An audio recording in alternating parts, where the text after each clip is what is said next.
afternoon, everybody. Welcome to Club Pro Chatter, season number 4, episode 1. I think that's how we're going to label these, Scotty. Again, Club Pro Chatter is brought to you by the Minnesota Section PGA. We got some new leadership going on for these podcasts, Scotty, and we got Tone and Kailey going to help us out as we move along. Maybe you should just introduce everybody as to the new structure here and how we're going to work this. Yeah, so we're live in color. It's kind of like the Wizard of Oz. Maybe too much color with you and I, but people are used to not seeing us. So we actually have to shave. Some of us have to shave, do our hair. Some of us have to do our hair. Some don't. Yeah, so we're going to be doing this on Zoom, and we're going to be making this available. Our hope is to do in season once every 2 weeks, and then in the off season once a month. Provide regular content. We'd love to have people hop on the show. This platform is going to make it a lot easier. And Tone and Kailey are going to accompany us on this wild ride, season 4. So here we go.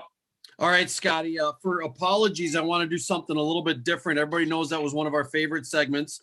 But I want to do something a hair bit different here for the first segment of apologies of our new season. And so how this is going to work is that I'm going to give a topic that I want you to apologize about, and then you can give me a topic that you want me to apologize for.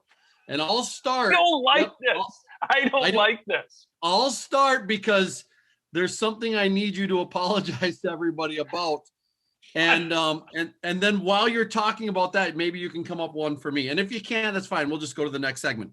But really what I want you to do, Scott, right now is I would like for you to apologize to everybody for the whirlwind that is your life right now, and explain to people where you're at in your world, how you got there, and where you came from in the last 9 months. Okay, I can't get too long-winded because I think there was a complaint the last time we talked about my life. They said, "Oh, this is a Scott McDonald show."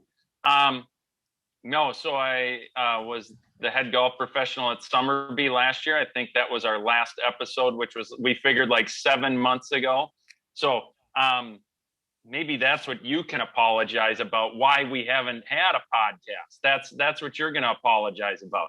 Anyways, so I was the head golf professional at Summerby, and I love Summerby. I love the membership. I love the club, the course. But what it boiled down to is the nature of being a head pro. I've been a head pro for 9 years. I've been in the industry 17, and I've got 4 kids, and the time away from my family just wasn't worth it. So I decided to resign as head golf professional at Summerby, and who knows what I was going to do. Lo and behold, one of my best friends, Luke Benoit, started a product called the Ripstick and started a company, and he's brought me on as the vice president of Ripstick.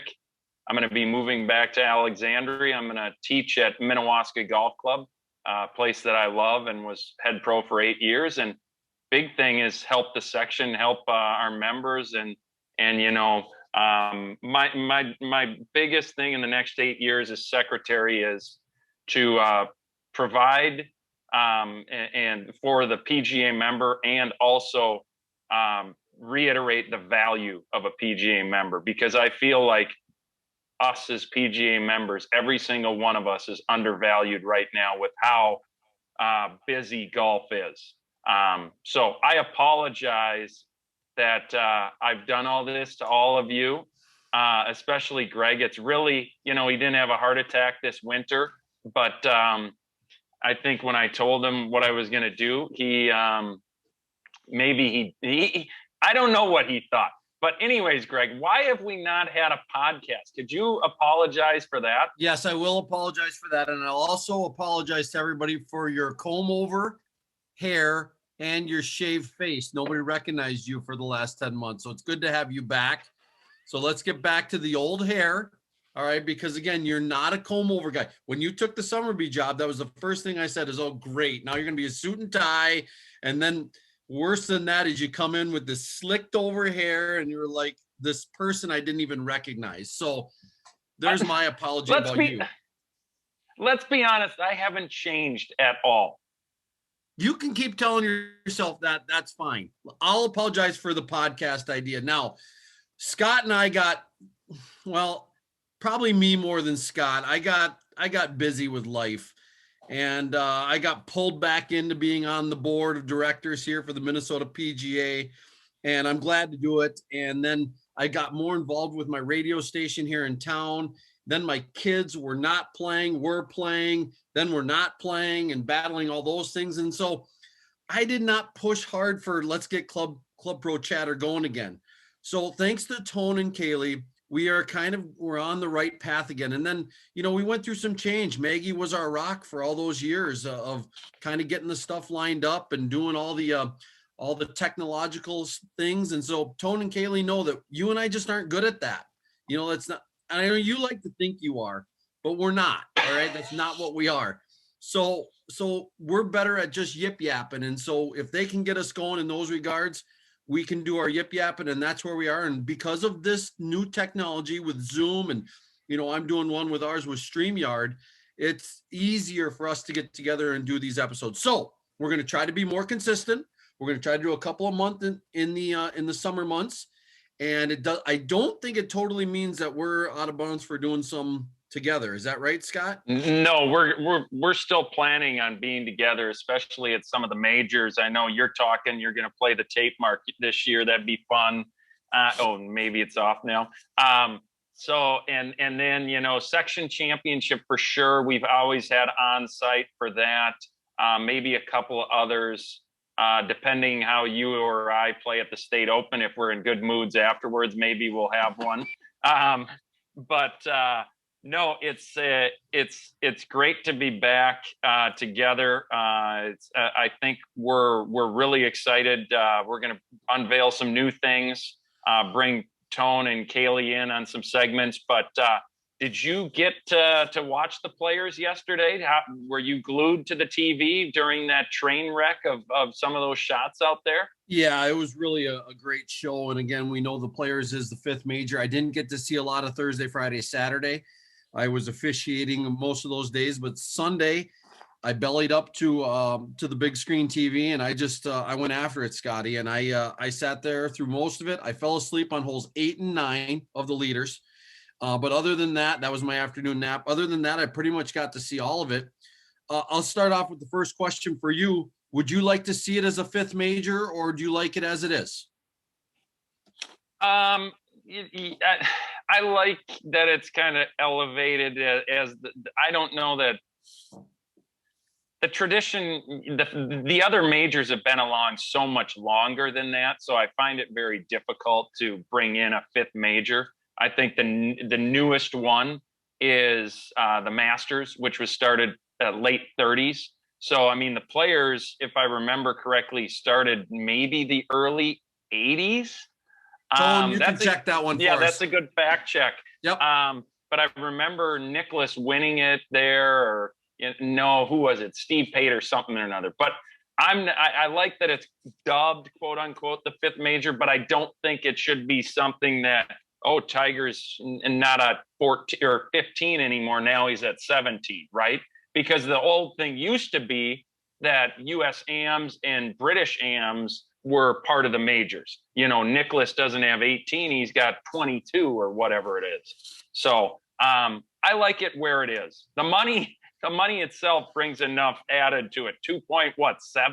2.7 for JT. Yeah. Yeah, Scotty, I'm with you on this. I actually hate the talk of it being a fifth major. I think that the talking heads of golf should shut that down as fast as possible. I think it would do golf really well to just consider the four majors. It kind of lines up with tennis, which I know people are like, well, that doesn't mean anything. But as you know, a fifth major brings in all these questions. Did I win one in the past then? Am I a major winner because I haven't won this? If Westwood had won, would he be considered a major winner because he doesn't have any majors so far? All those things now are just put to bed if you say our four majors are set. It is what it is. We don't need to talk that way. I love it back where it is on the calendar. Yeah. I think it really helps the event to, there it is, 1974. Nice check, Tone. Beautiful. 1974 is when the Players. I think it just goes back to that it doesn't need to be a major. And I think that it's best where it is on the calendar because it's before the Masters they can gear up towards the Masters.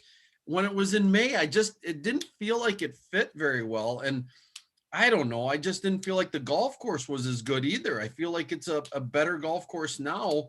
A grass was greener.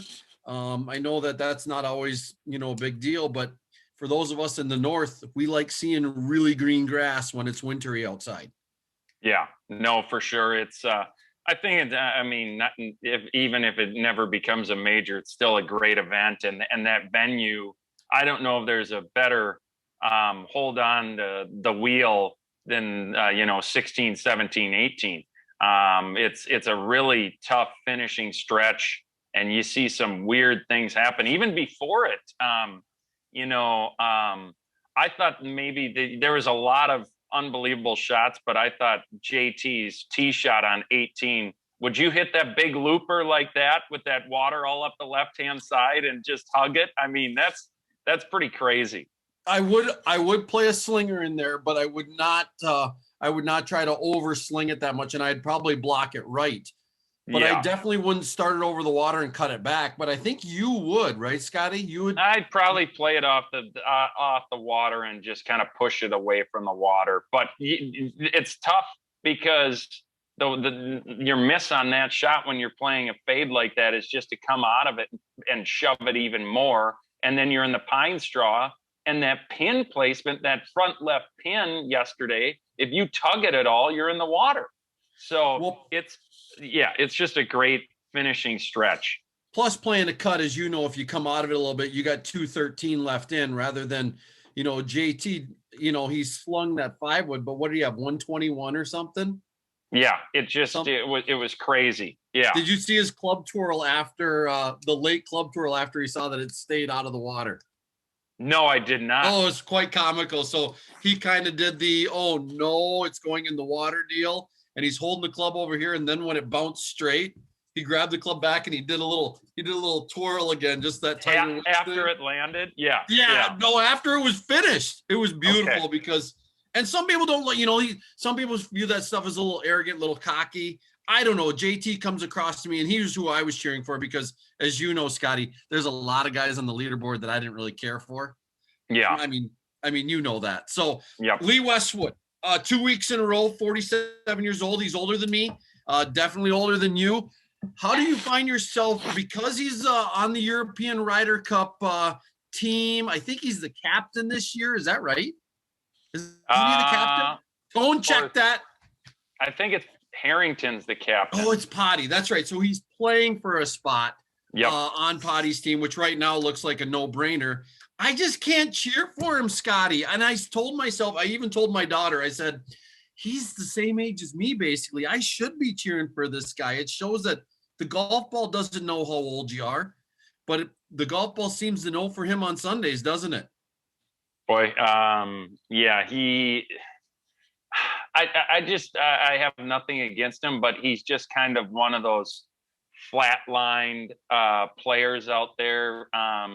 He's been in the mix so many times. It's tough to not cheer for him to win like a major. He's been close at the Masters probably the most. He plays great there.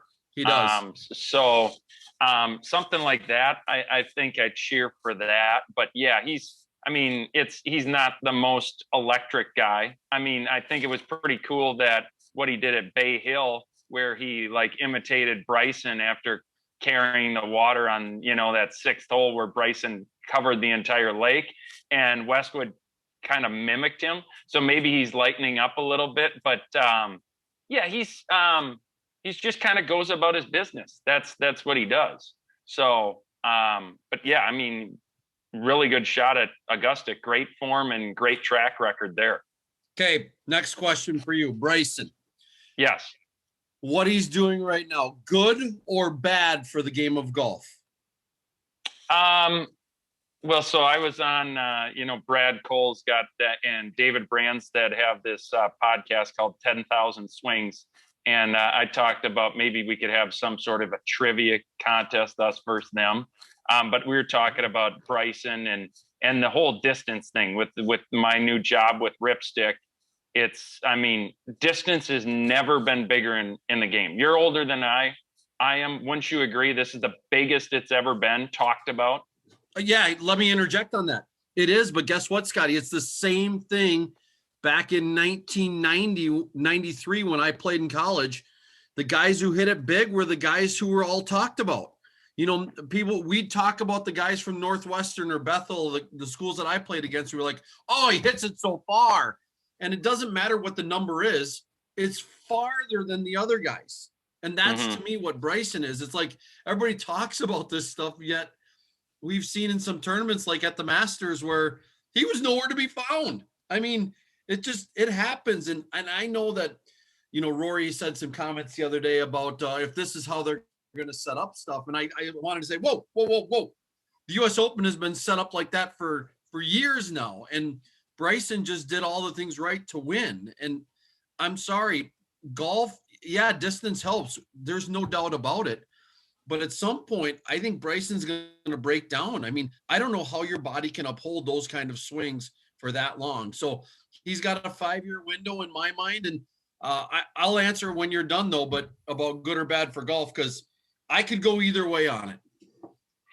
I think, here's what I think. I think it's good because it gives the media something to talk about, and any more light that we can be brought to the sport is great. What he's doing has never been done before to this extent, this distance. It's just unbelievable how far he's hitting the golf ball.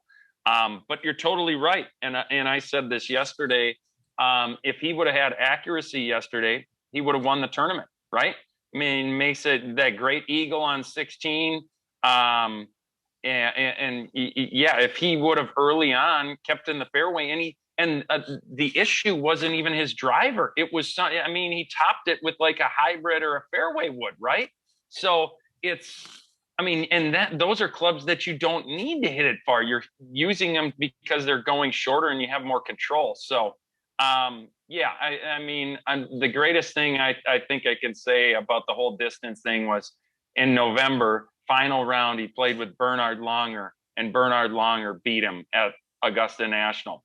And Bernhard's 63 years old. So there goes, how big is distance? Well, distance is important, but it's not everything. It isn't everything, and it does help. But when people are clicking, you also find too, Scott, that when guys are clicking, they seem to be hitting it farther. And it's that timing and just the compaction of the ball at the right time and the club head squaring up perfectly. So I have no problem with it overall. I love to hear people talk about it like it's the end all. We got to dial back and we got to do all this. And I just don't agree with that. Leads me to my last question before we move on to our next segment, because I always prod the bear on this one. Scotty, does golf really need Tiger? You want to know, I remember you texted me this yesterday and I started thinking about this. Here's what I'm going to say right now. No. And here's why. And you hate this word, but I'm going to say it because of COVID, because of the demand of people, how big of a shot in the arm golf got this past year. And it wasn't anything to do with the tour or any majors or any championships.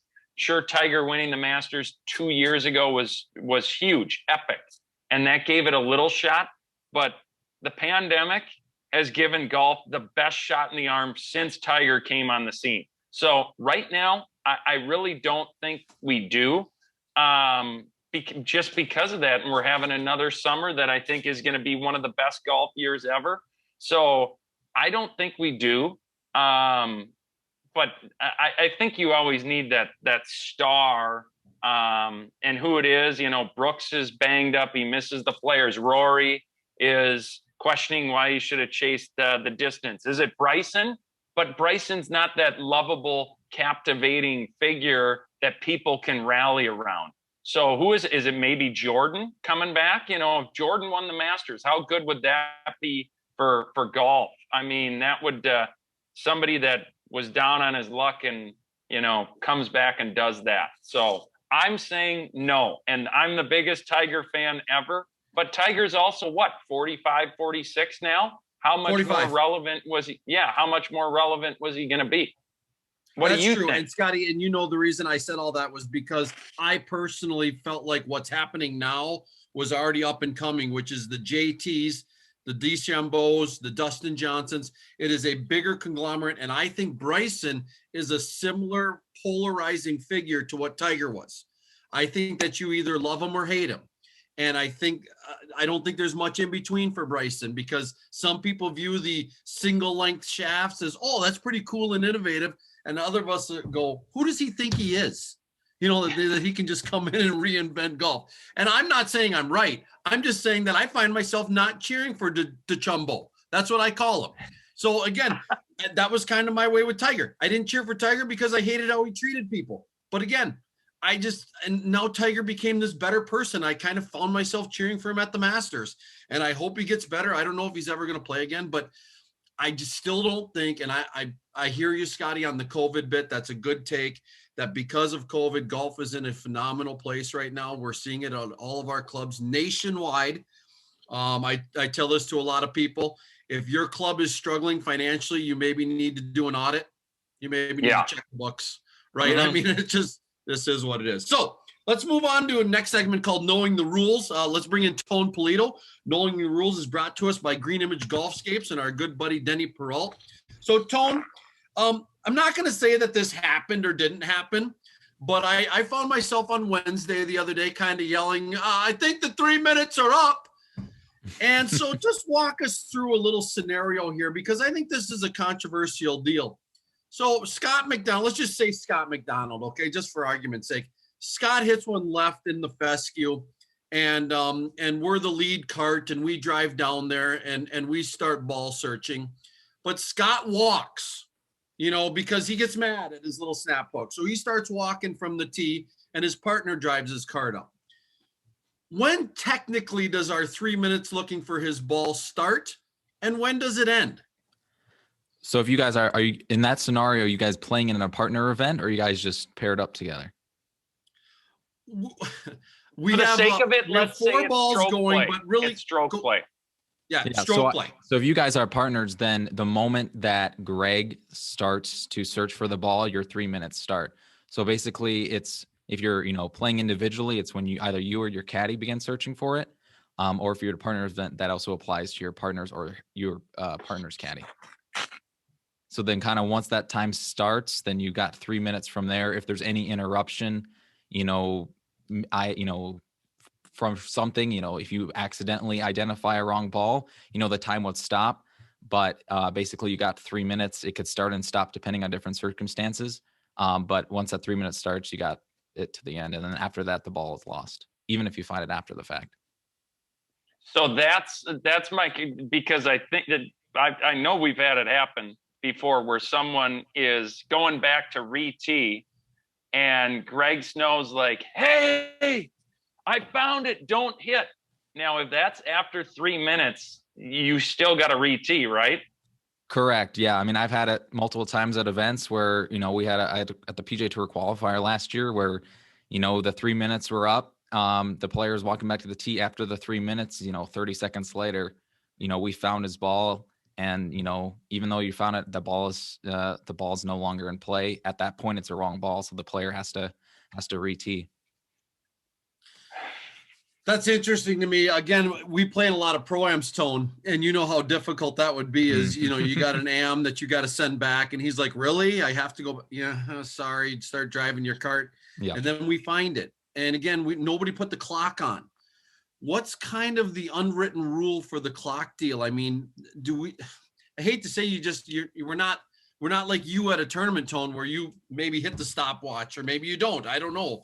What's the kind of golden rule there that we should abide by? Should it be a spirit of the rule deal, or, just kind of, are we guessing?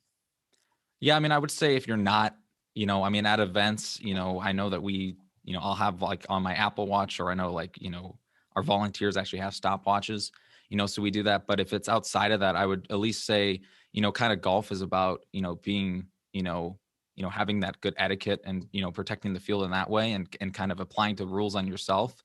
So I would say having if you don't know the time exactly, we can all judge when it's kind of been past that first 3 minutes. So I think, that kind of comes down to, having, a good spirit about it and, saying, you know what, I know it's been past 3 minutes. Even if, just take a look at the clock before you start, at least that would give you a judge of, if it's 12:30, you got, 12:33 or 12:34, depending on, kind of when the seconds are. So I would say, that's kind of the best thing to do in those circumstances. Scott, you got any final questions on that? I know 3 minutes isn't a long time. Yeah, it's crazy. Definitely went down in regards to, from going from 5 to 3, these last few years of kind of, applying those rules there. And like I said, I've had a few circumstances last year where if we had that 5 minutes, we would have found it. But, kind of if you got that 3 minute, rule, just try to at least get where you think the ball is in the best, and hopefully you'll find it. I think in most cases you do. Tone, how hard is that as the tournament director to enforce a penalty like that on somebody, especially let's say it's a Scott McDonald, that it's 3 minutes and 18 seconds and somebody in the group says, hey, I got it here. How to explain to us, for you, what's your range of emotions? It's definitely not easy, to apply a penalty to anybody, especially, as you get to kind of learn who all the players are and work with them. But I think, like I said, going to the spirit of the competition, you have to apply the rules fairly to everybody. You can't really have, favorites. So, I think most players who are playing in our events kind of understand that, and, they're going to take it, not like I'm seeking anything at them. It's just, that's what the rules are. I have to follow them. I just want you to think about who the toughest person in the section would be to give that ruling to, and keep it to yourself, but just think about that. Well, I'll close with this, Scotty, is I think the reason we want to do this is we know a lot of section people watch these. And that was kind of our goal, is to get section members to kind of go after these. Understand that Tone's job is hard. Darren DeYoung, 2 tournament coordinators before you, Tone, used to always say, it's really hard to give a penalty to somebody who helps give you your paycheck.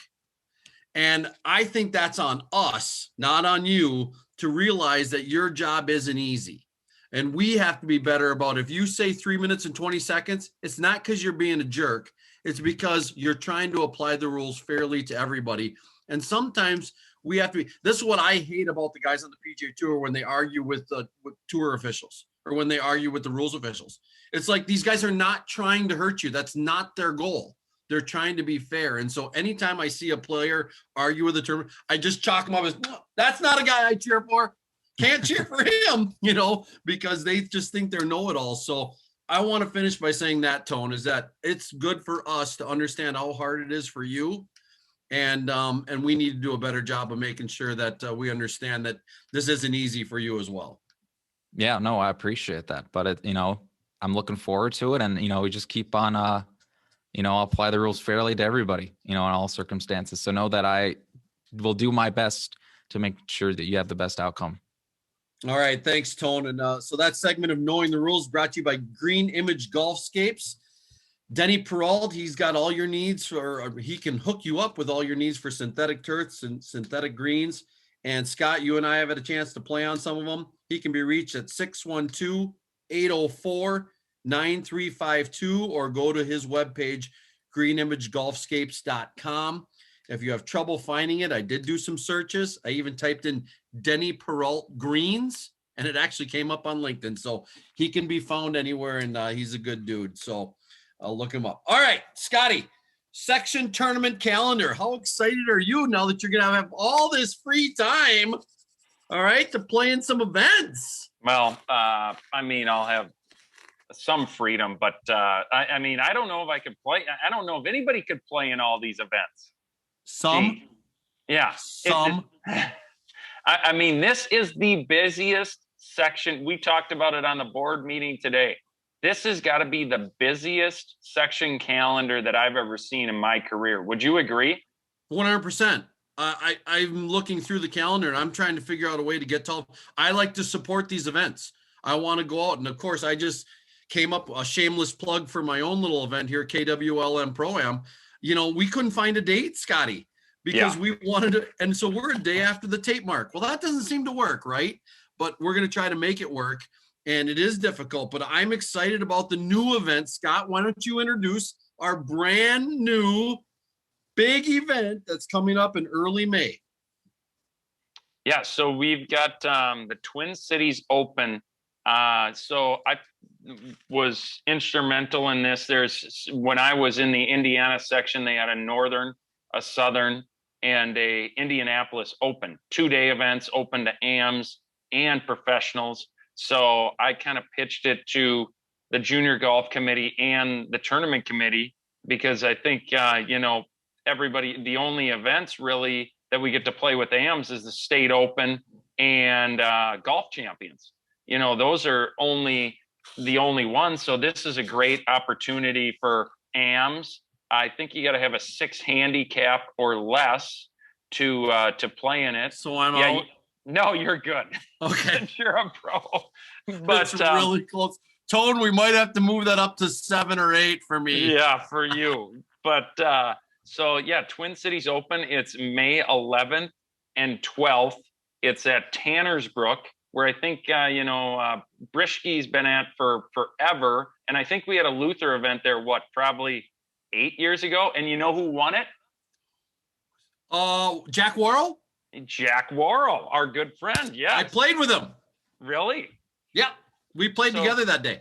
So that's May 11th and 12th. Tuesday, Wednesday, Greg, it might be a tough stretch for you playing golf, because we've got the match play the day before at Mendakota. Yeah, I'm skipping the match play because I've got a high school event that day, but I'm going to try to play. We're going to be in California when the registration opens, Scotty, and me, you, and J-Dubs and J-Nell are going to be lined up at 7 a.m. California time to register. Is that what time we got to register? Yes, I've already scoped it out because it's 9 a.m. Central. So we're going to be at 7 a.m. before we tee off on Monday for the final round, which hopefully you and I will be square nose to nose again in the final round of the NCO. That's for a different topic. But anyways, the section calendar is stacked. I'm excited about it. Tone, thank you for doing that. I know it's not easy with all the events you got to get to and marking the golf courses and racing around, but hopefully on some of these programs we make it easy for them, and we can we can get some good participation. I'm telling you, Scotty, golf pros who are listening to this, if you haven't taken some of your AMs to a pro-am, you need to do that. It's been a home run for me here in Olivia. I tell people, Tone, I don't think I've ever told you this, but I have people from the Olivia Golf Club that say, hey, when am I going to get an invite? And my ears just perk up as soon as I hear that, like, oh, they feel like they're being left out. I mean, Scotty, you know how important it is to them to kind of hang out and to have some fun with their golf pro. I mean, I don't know who you're going to get now, but maybe you still have some friends. I think I'll be just fine. I mean, okay. It's something that I love pro-am golf. It's a lot of times you're with members who become friends, and it's a time when you can just relax and get away and also grow those relationships and playing competitive golf. There's no greater joy for me. So do we want to hit on some of these new pro-ams? Because, yes, we've got our regular staples, yes, but there's quite a few new events, the Twin Cities Open, obviously. Hit the new pro-am, Scotty. Okay, so we've got June 6th, Onika Ridge Invitational. John Hatcher, who plays in a fair amount of pro-ams himself. He's always been a big supporter of mine because he's always played up at Minnewaska. That's June 6th. I think that's a Sunday. Have you ever played Onika Ridge? I have not. I was supposed to run a PAT there, but then I got bumped. Ooh. That was years ago. Okay, so I've never played Onika Ridge either. It looks like it's a little bit shorter, so it could be some birdies. And John said, I mean, it sounds like a phenomenal event. I talked to John this winter.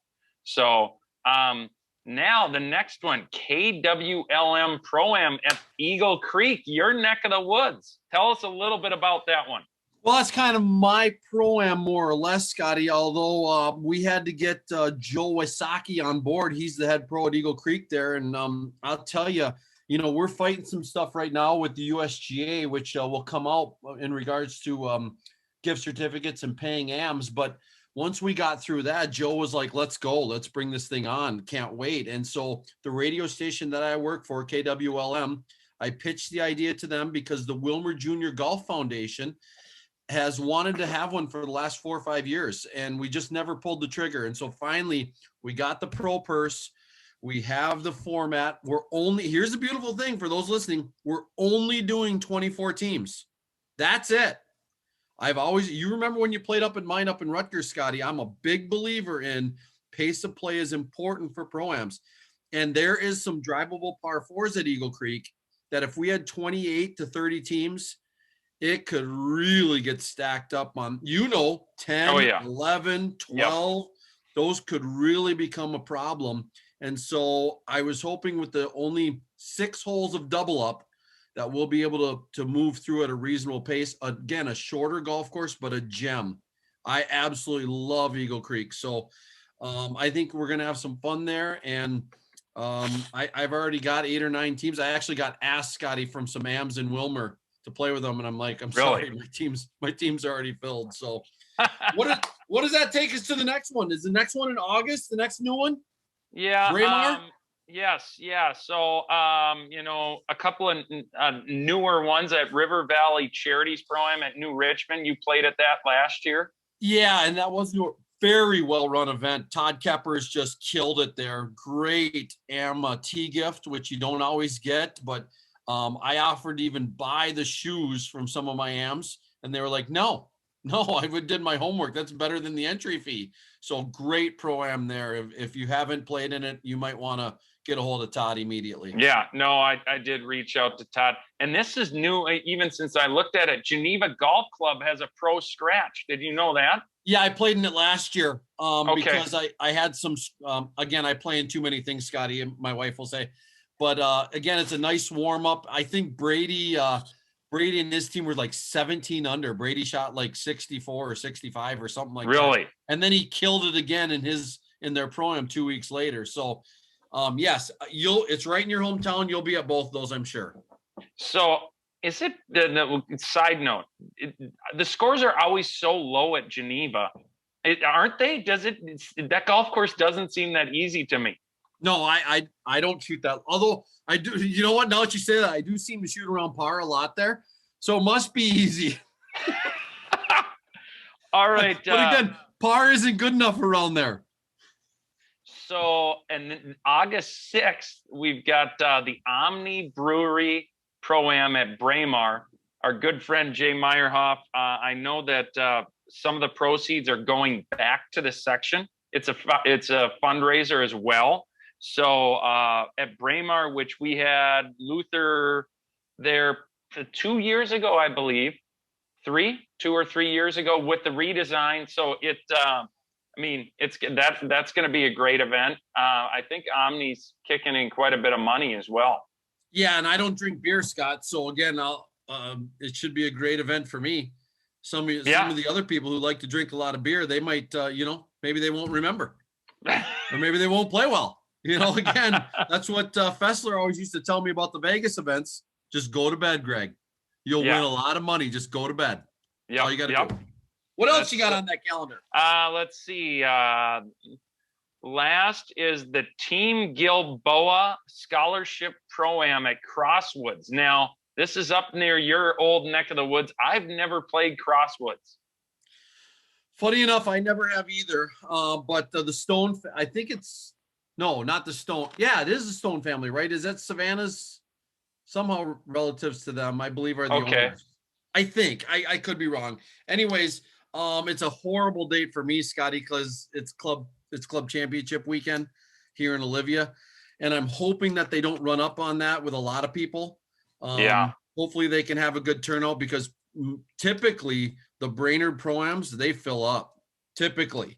And I know Madden's wasn't well attended last year, but I know they called me. They said, Greg, what else can we do?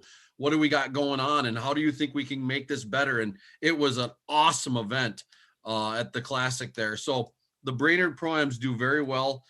Tim Johnson moved his early this year to get out of they They have some construction going on that we saw, but I hope that they do well up there at Crosswoods. It's a fun little golf course from what I hear, but I've never played it.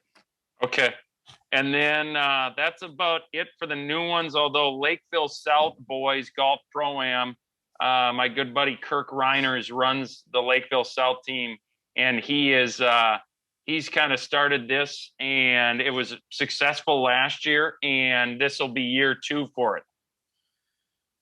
Okay, so Tone did just send us a little note, Scotty, that Savannah Smith used to be Savannah Stone, and that it is their family, I believe, that owns that and runs it. Okay. So anyway, she is the pro up there. So again, support her in any way possible. She was at Hazeltine for a little bit. Yes. So anyway, that's Scotty, is that it for section or for events on the calendar that you're kind of looking at? Yeah, those are the new ones. Just maybe to highlight our majors. Let's see here. The Senior Opens at Keller this year. I got my money on Mark Foley winning it. He's been playing a lot of golf. In Cabo. Yes, at State Opens at Chaska, where everybody should be familiar. We've had the 4-ball and match play. Match plays at Mendakota, as we hit on earlier.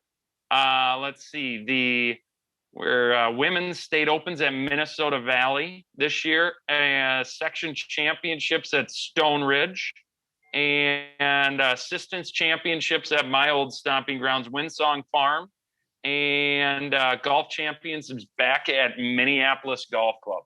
So those are kind of our majors this year. In October again, right? Golf champions. Yes, because it's a little bit later because we got that Ryder Cup week in there. That's right. All right, Scotty, do you want to introduce our next guest in our next segment? Yeah, Kailey, come on. Turn that camera on. Make sure you're off of mute. Maybe introduce yourself. Obviously, you were at the section champ, but you're still relatively new to the staff. Given everything, everybody might not know you. I think they know your last name because of your father. So maybe just introduce yourself and give us a little update. What's the state of the section right now? Yeah. So my name's Kailey Ekstrom, and I kind of got involved with the section as my dad, Drew Ekstrom, is a PGA pro. Also, my uncle, Heath Ekstrom, up at Superior National.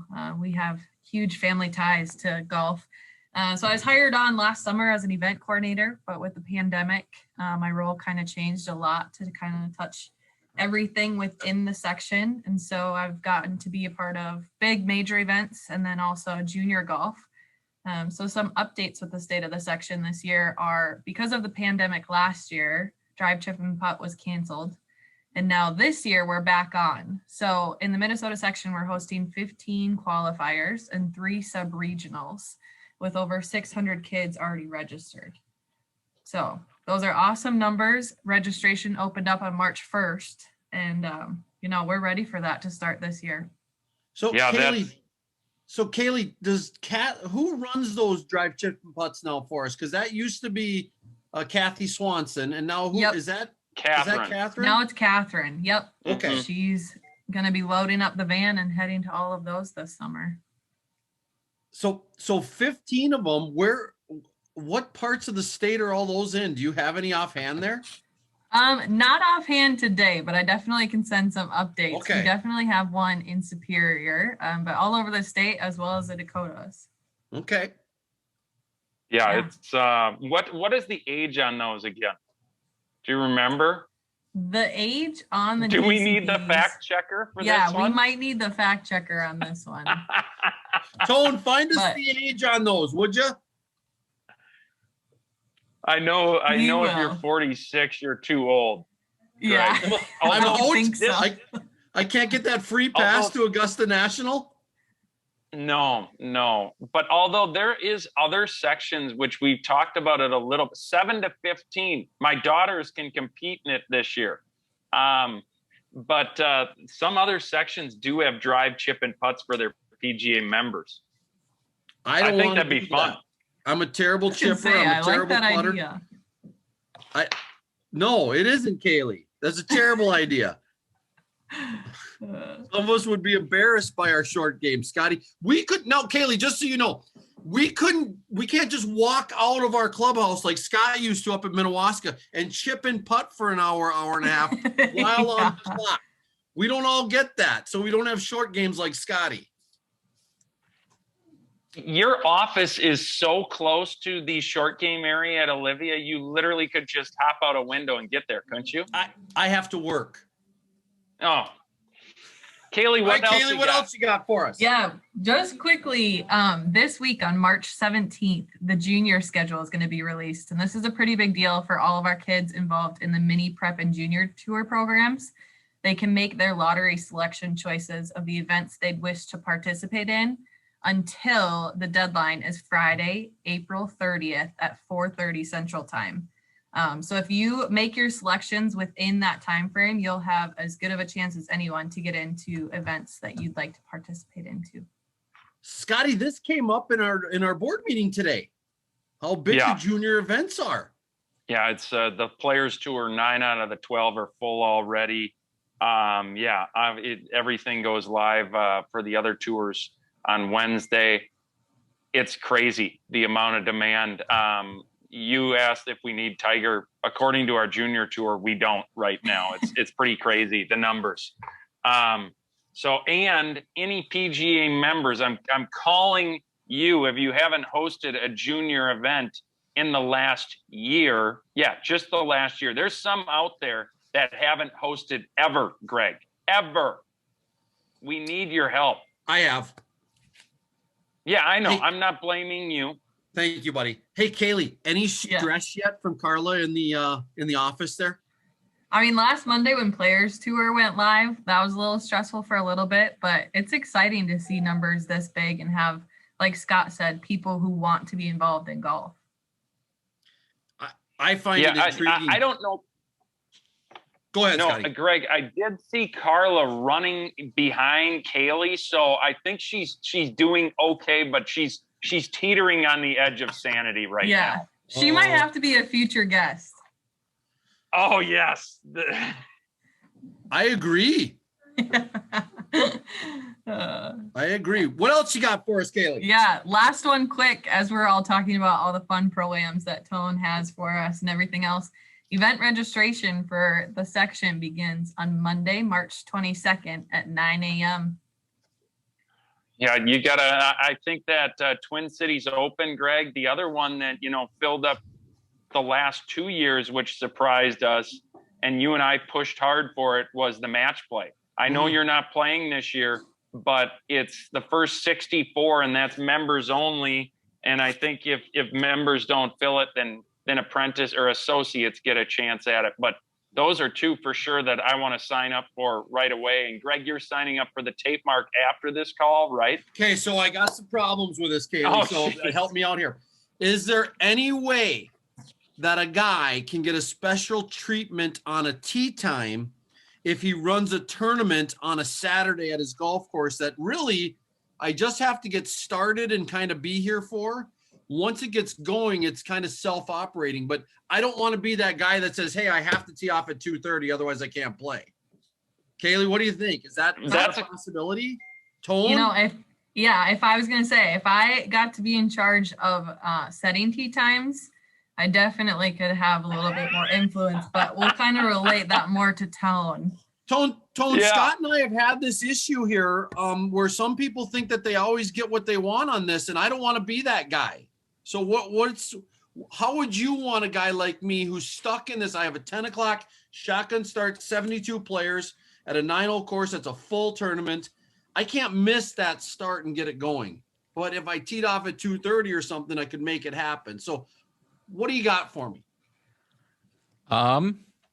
Just send me an email with whatever your schedule is, and we'll try to make it work. As you know, I mean, I can't, like I always say to everybody, I can't promise anything, but if we're aware of it, we can try to do our best. I hate being that guy, Scott.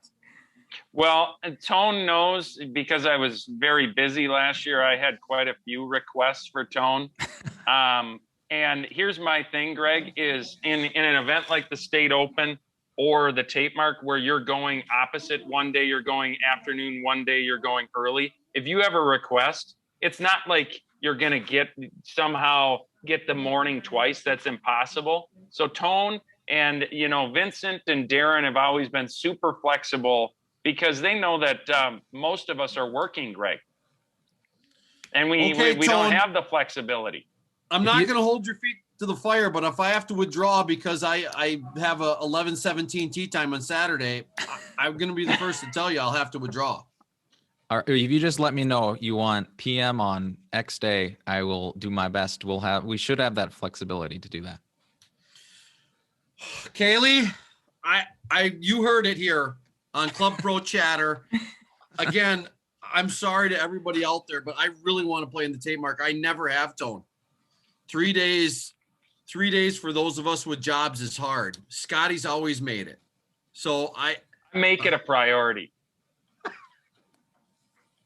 It'd be great to get you on, Greg. So yeah, thank you, Tone. I'm gonna, you know what? With that being said, I'm gonna try my hardest to do it. I'm gonna talk to my guy in Wilmer who's played it in the past, and I think that maybe we'll get a team, and I'll send you those requests. So, Kailey, you got anything else for us? Those are the main things I had today. All right, Scotty, take it away. Okay, thanks everybody for hopping on to Club Pro Chatter. Thanks Kailey and Tone. Thanks Minnesota Section PGA for letting us do this fun thing. Season 4, Episode 1. I'm Scott McDonald. My co-host or host A, Greg Snow from the Olivia Golf Club. We're equals, baby. Okay. Signing off Episode 1. We'll see you in a couple of weeks.